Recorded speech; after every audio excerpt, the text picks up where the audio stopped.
Gentlemen, welcome back to the mess, which is my desk.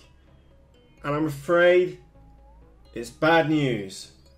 The motor, the 2700 kV 2836 motor, I had magic pixie smoke come out of it when I was testing it here in my office before going off to the flying field. And I'm so glad that I did do the quick test. I went through all the movements, and by the way, by the time I hit the flight line with any new model, is that I've been over and checked the model numerous times, just check the thrust, make sure nothing's getting too hot on a couple of test runs, just there on the workbench. And this is when I discovered that this little monkey decided to give out the magic pixie smoke, which is never ever a good sign. Now, let's not put a downer on it. I do have another motor to go in the WingWing Z-84, and I will be running that one on a 4S, and it will make it ridiculously fast. It just won't be as fast as me and you would like it. Now, it's not all bad news. Like I said, I've got some other parts on order. I'm kicking around on my desk here somewhere, which I can't see because it's a complete mess. I do have a 3500 kV motor, which is capable of running up to 80 amps and gives out about 1.4 to 1.5 kilograms of thrust. So it's going to be even faster than what I'd been and done before. But with that said, like I said, it's not all a bad day. I tell you what, let's rip this thing apart and see what's inside.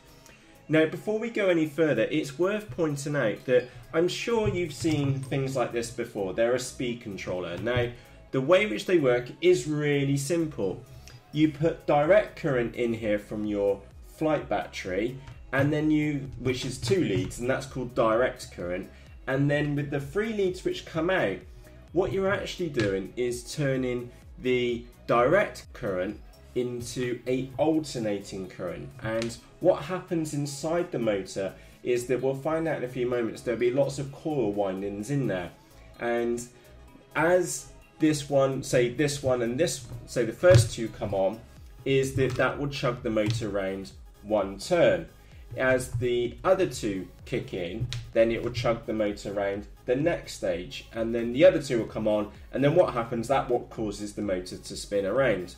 So what we're going to do, we're going to take her apart and we're going to see what's inside of an electric motor. Now, let me just get this one undone, and I've got all the tools of mass destruction over here on my desk.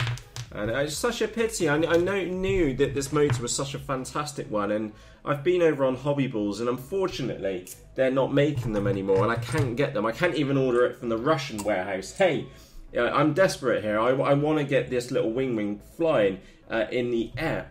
Jeez, that's done up tight. I want to get this little WingWing Z-84. I want to get it in the air, and I want to get it super fast. And by the way, the reason why I'm struggling getting these little Allen bolts out is because I've been and put some Loctite on them, and let me just go and grab that a second. And you definitely want to invest in some of this. So you're after the blue thread lock or blue Loctite. Never ever use the red stuff, because you haven't got a chance in monkeys of getting the bolts out afterwards. Red stuff's permanent. At least with the blue stuff, you stand half a chance of getting the bolts back out again.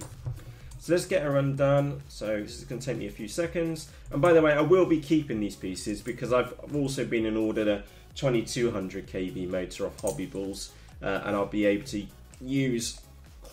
Again, that one's in there really tough as well. I will be able to use this prop adapter on that motor as well. So let me move that to one side. So let me turn that. Oh, look, we've got a little. I don't know if you can see that on there if it focuses.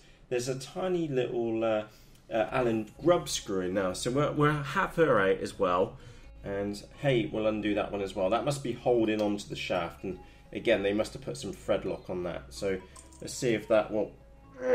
No, excuse the funny noises. It's me trying to get this one off. So the other plan of attack is down here. You'll see there's a funny little zip clip thingy. So on my desk, I do have a special pair of pliers for this, so let me go and get this one undone, which was miles easier than what I was expecting. So let's get her off. So, there we go. So let's have a look at the actual can of the motor first. And can you see up inside there, we've got a collection of magnets, as you've just seen that one attached to itself. So this motor has got 1, 2, 3, 4, 5, 6 magnets in there. And then we've got the main shaft down here as well. If we look closely, there is quite a bit of dust which has got in here. That's why you really need to keep your electric motors away from anything magnetic, because with 6 really strong magnets, it's going to pick up any kind of metal shaving. Now, it's not all bad. What I'm going to get out of this is 6 really strong magnets. That's happy days, because we can use them in other models. And the way which you get these out is very simple. You just pop them on a flat surface, you get yourself a screwdriver, and you bang down the back of it, and the magnet just pops out. So it's not all sad days. I will get some magnets which I can use in other model planes. Now, when we come around and look at the main section of the electric motor, if we look on end on, we can see there's lots and lots of copper wire in here. Now, this is special copper wire which has been coated with, talking about coating, I've got goop glue over my hands. Sorry, I've been working on another slope storing model this morning.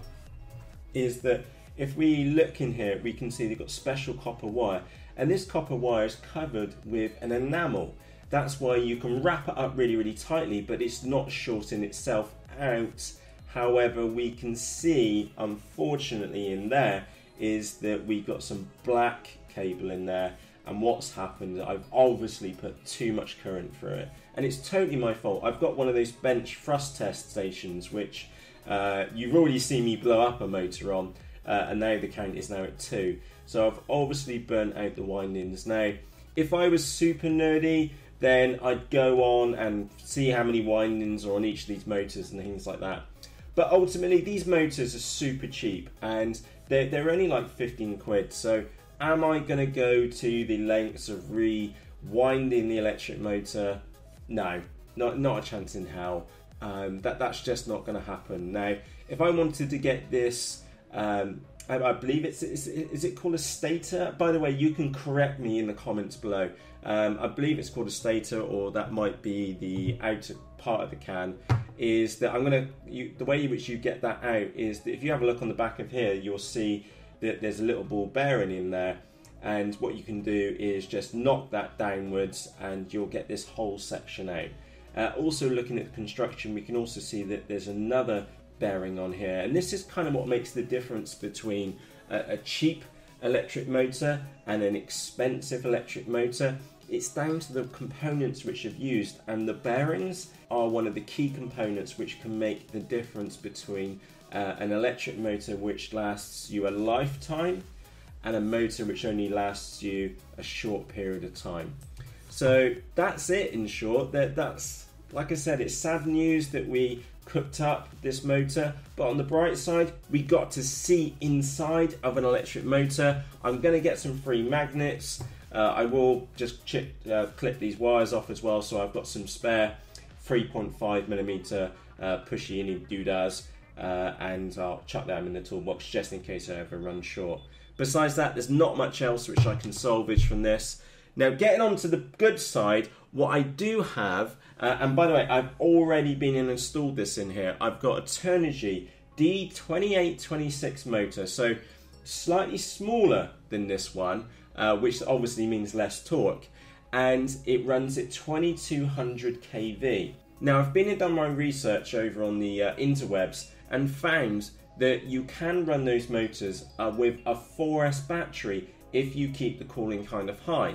Now, as a temporary solution, I'm well up for putting it in that WingWing and cooking the living daylights out of it, so that at least you can see this little thing flying, and then at least we've got ourselves a benchmark, and I can get it dialed in, I can get the maiden over and done with, and at least we can get started.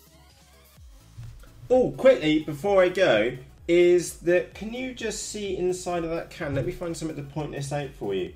These NTM motors, now obviously this can for our motor is not perfectly cylindrical. Also, these magnets will have slightly different weights as well. But can you see in there, let me just have a look on the camera. can you see in there, there's a big lump of blue stuff, and if we look down the bottom, there's an, let me get that on the camera for you.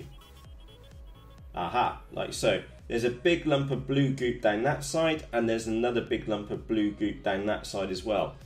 The blue goop in there is for balancing, so as this spins, they've been and put some weight in there, just like on the tyres on your car. So when you're going to have new tyres fitted, you pay the extra for, hopefully it's included, but you may be paying extra for the wheel balancing. And I'm sure you've been driving down the motorway and your car started shaking when you hit 60. The same thing happens with electric motors, and it's really good to see that with the NCM motors that they have been balanced, so someone has paid some attention to balance the actual motors themselves, which means faster speeds, longer lifetimes, and greater efficiency. So for myself, Matt, apologies that I cooked the motor, and she's not going to be as fast as what I've intended, but on the bright side, I am going to be putting an even bigger motor in there than what I expected.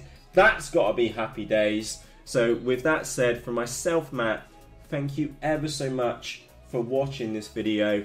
And this whole modelling lark, it's a journey. And there are ups, and unfortunately, there are some downs as well.